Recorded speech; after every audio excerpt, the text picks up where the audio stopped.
खबर के साथ करते हुए सलमान खान के घर पर फायरिंग केस में बड़ा पर्दाफाश हुआ है। जांच में बड़ी साजिश की बात सामने आई है। आरोपियों ने घर और फार्म हाउस की रैकी की थी।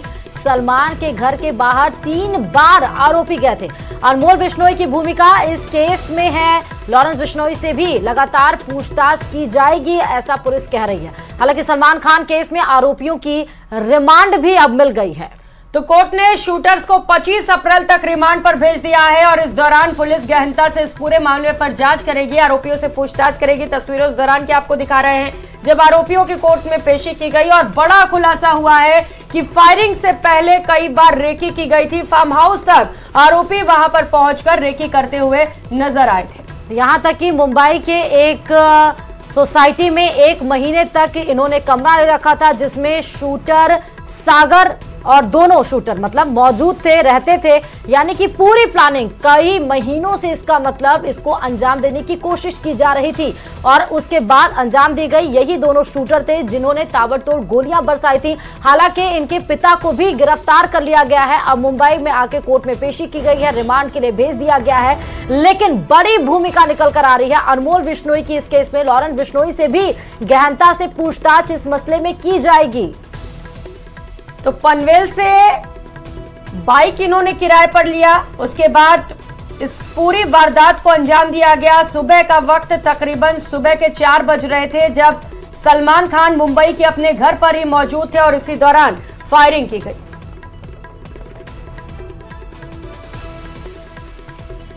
और सलमान खान की गैलेक्सी अपार्टमेंट में हुई फायरिंग के मामले में जब से दोनों शूटर की गिरफ्तारी हुई है, तब से बेहद चौंकाने वाली खबरों का पर्दाफाश भी हो रहा है।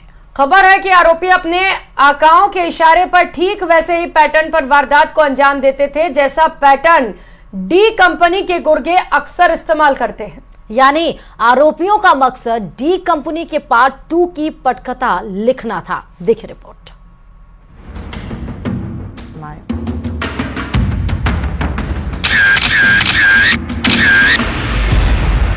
गैलेक्सी कांड में डी कंपनी पार्ट 2।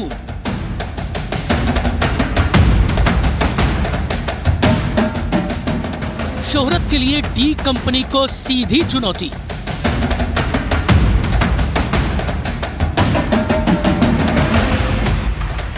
डॉन की बिसात पर नए चेहरों की जाल।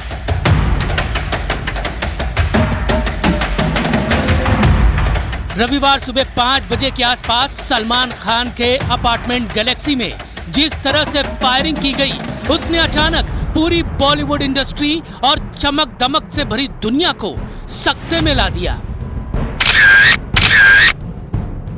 माया नगरी के इस मायावी खेल में शामिल दोनों शूटर सागर और विक्की की गिरफ्तारी के बाद जिन खबरों से पर्दा उठ रहा है, वो खबरें अंडरवर्ल्ड की दुनिया में नए मोहरों की कहानी बयां कर रही हैं। शुरुआती पूछताछ में दोनों आरोपियों से पता चला है कि अपने आका के कहने पर दोनों ने सलमान खान के घर पर फायरिंग की थी। ऐसा इसलिए किया गया क्योंकि दोनों का मकसद इस कांड के जरिए फेमस होना था।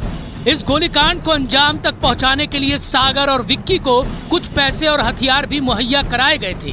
और सबसे ज्यादा चौंकाने वाली बात यह है कि ऐसी वारदात को अंजाम देने के लिए मुंबई में पंजाब और हरियाणा के गिरोह ने डी कंपनी की तर्ज पर काम करना शुरू कर दिया है। दोनों आरोपियों को गुजरात पुलिस ने मुखबिर की मदद से गिरफ्तार किया है। दोनों पुलिस से बचने के लिए एक मंदिर में छिपे थे और ठीक उसी तरह दहशत फैलाने की कोशिश कर रहे थे जैसी कोशिश और पैटर्न पर दाऊद इब्राहिम का गिरोह काम करता है। मुंबई अंडरवर्ल्ड में डी कंपनी के कम होते असर की वजह से अब पंजाब और हरियाणा से जुड़े गिरोह मुंबई में एक्टिव हो चुके हैं। इनका मकसद नए लड़कों को बहकाकर अपने गैंग में शामिल कराना है। ऐसे लड़कों को टारगेट दिया गया है कि वो किसी बड़ी पर्सनैलिटी के घर को टारगेट करेंगे तो फेमस हो जाएंगे। खास बात ये कि गिरोह में शामिल होने वाले ये नए लड़के कम पैसों में ही काम करने को तैयार हो जाते हैं। यानी पंजाब और हरियाणा के ये गैंग अपराध की उस दुनिया पर कब्जा करने की तैयारी कर रहे हैं जिस पर कभी सिर्फ और सिर्फ डी कंपनी का सिक्का चलता था।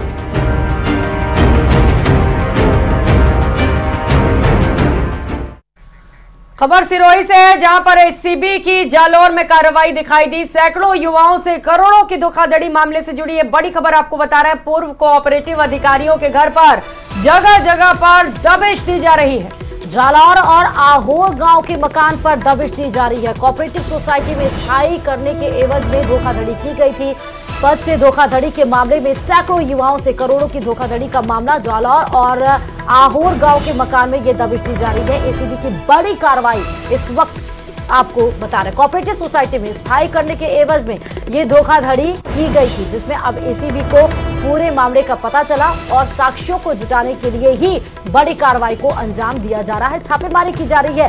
3 जिलों में अलग अलग जगह पे छापेमारी की जा रही है, जिसमें कि अभी आपको जालौर और आहोर के गांव में धोखाधड़ी के मामले में एसीबी की बड़ी कार्रवाई आपको बता रहे हैं। ये खबर तो सिरोही एसीबी की टीम इस वक्त जालौर में पहुंची हुई है। अलग अलग जगहों पर ठिकानों पर दबिश दी जा रही है। सैकड़ों युवाओं से करोड़ों की धोखाधड़ी की गई। कोऑपरेटिव सोसाइटी में स्थायी एवज देने के बदले ये बड़ी ठगी की गई। चलिए झूठवाड़ा से खबर बताते चले, जहां पर कांग्रेस को एक बार फिर झटका लगा है। 18 नेताओं ने भाजपा ज्वाइन की।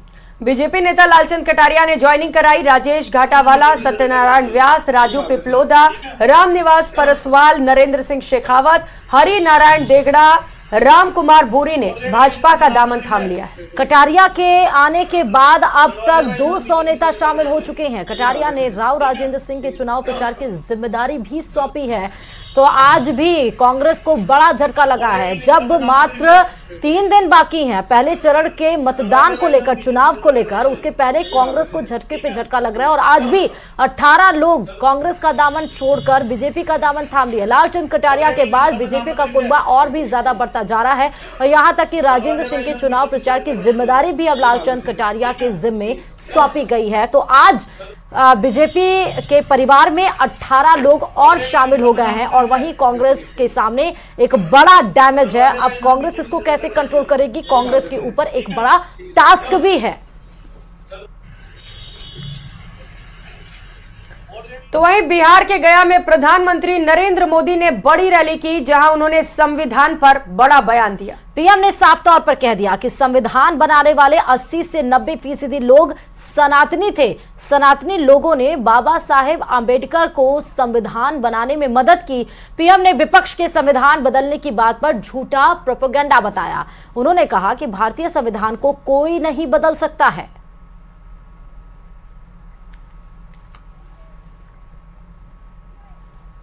जो लोग सनातन को गाली देते हैं ना, वो भी कान खोल करके सुन लो।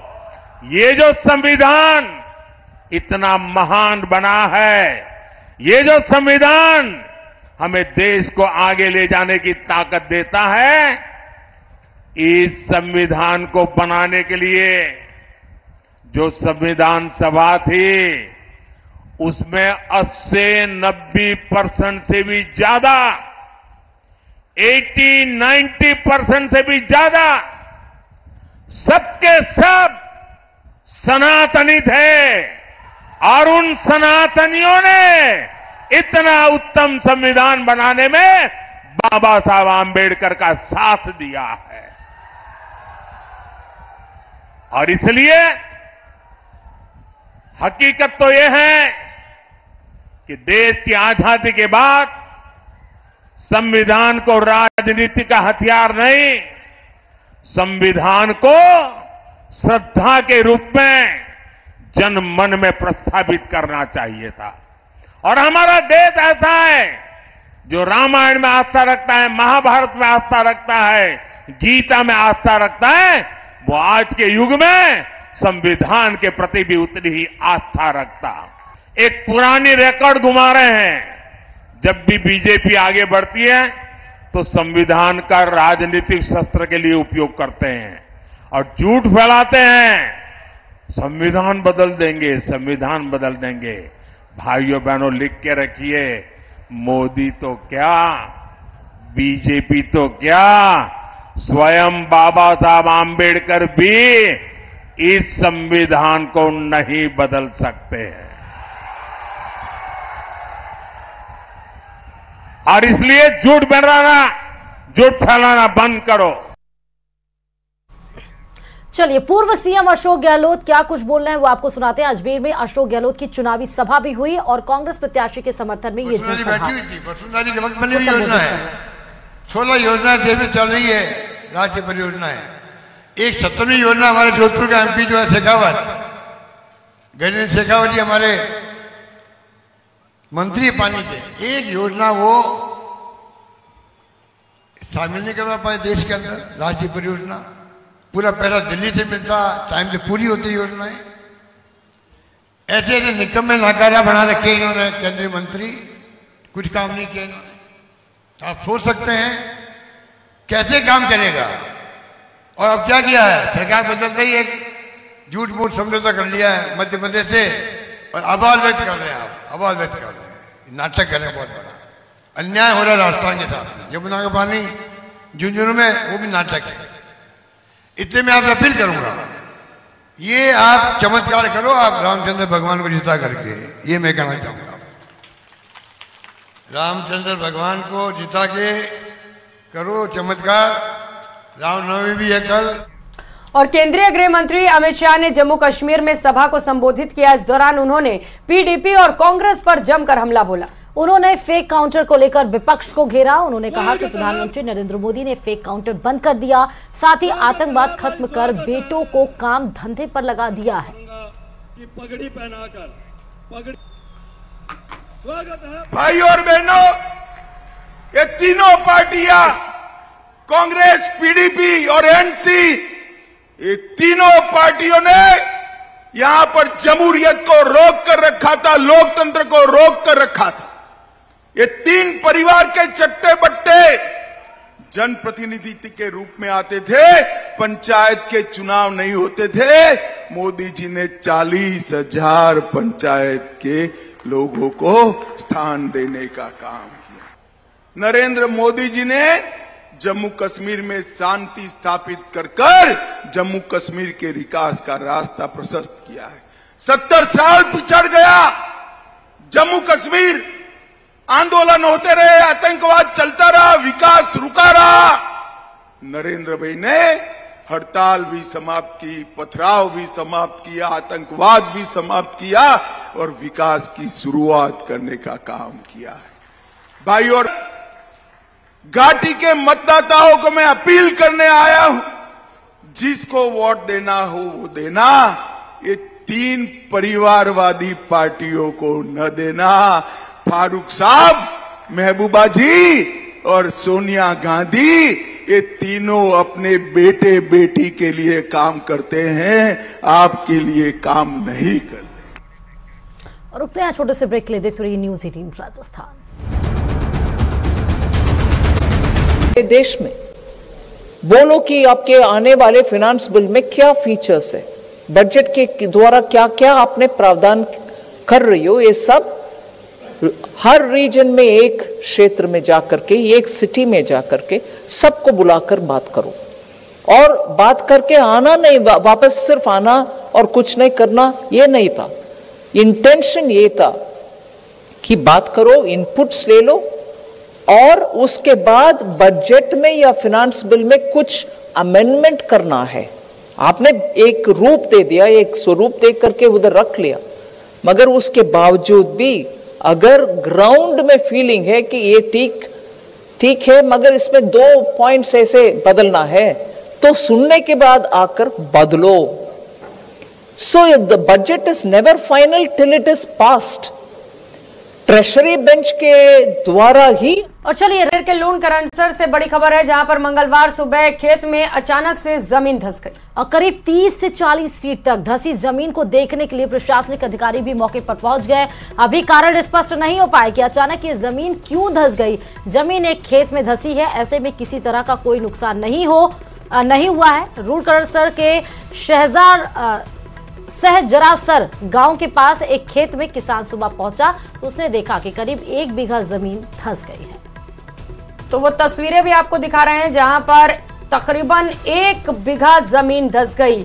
लोन करंसर के सहजरासर गांव की यह घटना है और इस घटना के बाद से ही लोग बेहद खौफजदा हैं। हालांकि इस पूरे मामले को लेकर जांच भी जारी है, लेकिन फिलहाल ये पता चल नहीं सका है कि आखिर ये जमीन कैसे धंस गई। हालांकि भूगर्भ के वैज्ञानिकों को यहां पर बुलाया गया है। रिसर्च का ये पूरा विषय है। जिस तरह गांव के लोग कह रहे थे कि पहले यहां पर आकाश में बिजली गिरी थी, आकाशीय बिजली, क्या उसका ही इम्पैक्ट यहां पर हुआ है? क्योंकि 30 से 40 बीघा जमीन, अब 27,000 बीघा जमीन की बात हम कर रहे हैं जो धंस गई है और पास का जो रोड है वो भी उससे डैमेज हो गया है। और सुप्रीम कोर्ट में पतंजलि के भ्रामक विज्ञापनों के मामले में सुनवाई हुई। कोर्ट में रामदेव के वकील ने कहा कि वो सार्वजनिक रूप से माफी मांगने को तैयार है। कोर्ट में सुनवाई के दौरान रामदेव और बालकृष्ण मौजूद रहे। रामदेव ने कोर्ट से कहा कि करोड़ों लोग उनसे जुड़े हैं और आगे से ऐसी बातों के लिए जागरूक रहेंगे। उन्होंने माफी मांगते हुए कहा कि आगे से ऐसा नहीं होगा। हालांकि कोर्ट ने रामदेव के माफीनामे को स्वीकार नहीं किया और इस मामले की सुनवाई के लिए 23 अप्रैल को अगली तारीख दी। अगली सुनवाई में कोर्ट ने रामदेव और बालकृष्ण को कोर्ट में पेश होने को भी कहा। और रुक कर लेते हैं बड़ी खबर का। यूपीएससी 2023 का रिजल्ट जारी हो गया है। ये बड़ी सूचना इस वक्त की आपको बता दें, 1016 उम्मीदवार कामयाब हुए। आदित्य श्रीवास्तव ने टॉप किया है और अनिमेश प्रधान दूसरे नंबर पर आए हैं। वहीं अगर हम बात करें तीसरे रैंक की तो दुनूर अनन्या रेड्डी को तीसरी रैंक हासिल हुई है। तो 1016 उम्मीदवार इसमें कामयाब हुए हैं। यूपीएससी 2023 का रिजल्ट जारी हो गया है। हालांकि भूगर्भ के वैज्ञानिकों को यहां पर बुलाया गया है। रिसर्च का ये पूरा विषय है। जिस तरह गांव के लोग कह रहे थे कि पहले यहां पर आकाश में बिजली गिरी थी, आकाशीय बिजली, क्या उसका ही इम्पैक्ट यहां पर हुआ है? क्योंकि 30 से 40 बीघा जमीन, अब 27,000 बीघा जमीन की बात हम कर रहे हैं जो धंस गई है और पास का जो रोड है वो भी उससे डैमेज हो गया है। और सुप्रीम कोर्ट में पतंजलि के भ्रामक विज्ञापनों के मामले में सुनवाई हुई। कोर्ट में रामदेव के वकील ने कहा कि वो सार्वजनिक रूप से माफी मांगने को तैयार है। कोर्ट में सुनवाई के दौरान रामदेव और बालकृष्ण मौजूद रहे। रामदेव ने कोर्ट से कहा कि करोड़ों लोग उनसे जुड़े हैं और आगे से ऐसी बातों के लिए जागरूक रहेंगे। उन्होंने माफी मांगते हुए कहा कि आगे से ऐसा नहीं होगा। हालांकि कोर्ट ने रामदेव के माफीनामे को स्वीकार नहीं किया और इस मामले की सुनवाई के लिए 23 अप्रैल को अगली तारीख दी। अगली सुनवाई में कोर्ट ने रामदेव और बालकृष्ण को कोर्ट में पेश होने को भी कहा।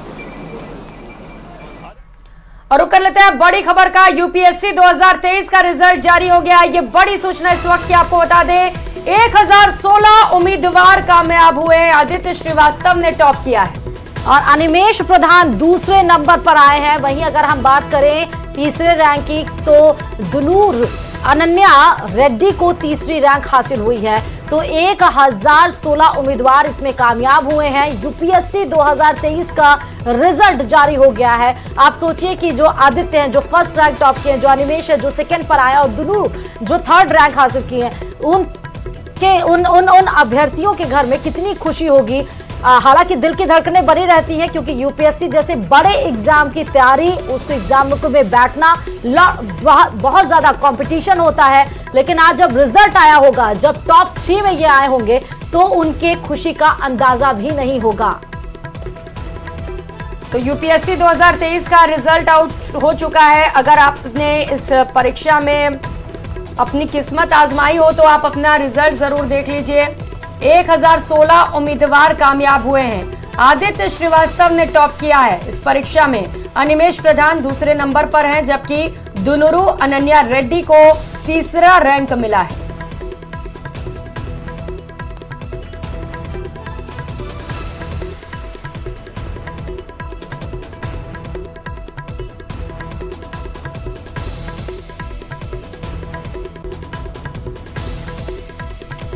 तो यूपीएससी 2023 का रिजल्ट अब आ चुका है, आउट हो गया है रिजल्ट, जिसमें 3 लोगों के टॉप थर्ड जो रैंकर्स हैं उनका हम नाम बता रहे हैं।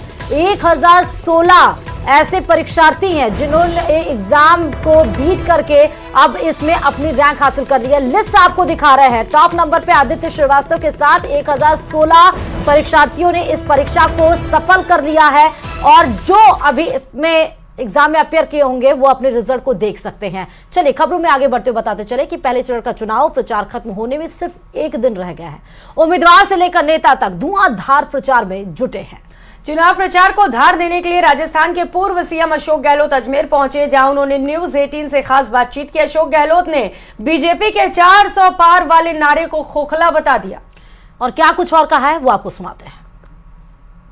पूरे देश में लोकसभा चुनाव की धूम मची है। सारी पार्टियां, सारे बड़े नेता चुनाव प्रचार में बिजी हैं, लेकिन थोड़ा सा समय निकाला अशोक गहलोत जी ने। हाल तक मुख्यमंत्री थे, अब प्रचार कर रहे हैं अपनी पार्टी के ज्यादा से ज्यादा सांसद चुनकर दिल्ली भेजने के लिए। अशोक गहलोत जी, आपका उड़न खटोला तो जमीन पर अभी है। प्रधानमंत्री लगातार रैलियां कर रहे हैं और कह रहे हैं इस बार 400 पार के नीचे नहीं रुकने वाला स्कोर। देखिए, प्रधानमंत्री कुछ भी कहे, होने वाला नहीं है। अच्छा, 400 पार। हाँ। खाली वो जो न्यूट्रल वोट्स होते हैं उनको प्रभावित करने के लिए बातें बोलते हैं, वो भी बोल रहे हैं, ये पार्टी वाले बोलते हैं। मैं पूछना चाहूंगा भाई, अभी तो 50 पार भी नहीं किए हैं। 50 50% भी वोट नहीं लाए हैं अभी तक। क्यों बोल जाते हैं? 2014 के अंदर 31% वोट आए थे, 100 में से 31 वोट उनके आए हैं जी, और 69 वोट खिलाफ पड़े उनके। 2019 की तरह जब वाजपेयी थे, फील गुड और इंडिया साइनिंग हुआ था, सब अचानक जो सब कुछ हो गया, वो भी हो सकता है। अच्छा, आपको लग रहा है कि सरकार आ सकती है आपकी? नहीं, कुछ भी हो सकता है। मैंने कहा ना आपको, भाई वाजपेयी जी जब प्रधानमंत्री थे कि सोचा भी नहीं था कि ये हो सकता है, हो गया।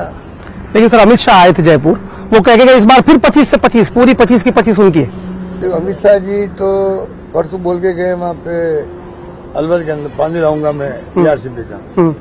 मैंने कहा अमित शाह जी को ABCD मालूम नहीं है ARCP की, और बोल रहे वो पानी लेके आऊंगा। कैसे लेके आएगा पानी? अभी तो शुरुआत भी नहीं हुई है और राष्ट्रीय परियोजना घोषित की नहीं है, प्रधानमंत्री का वादा अधूरा रह गया है।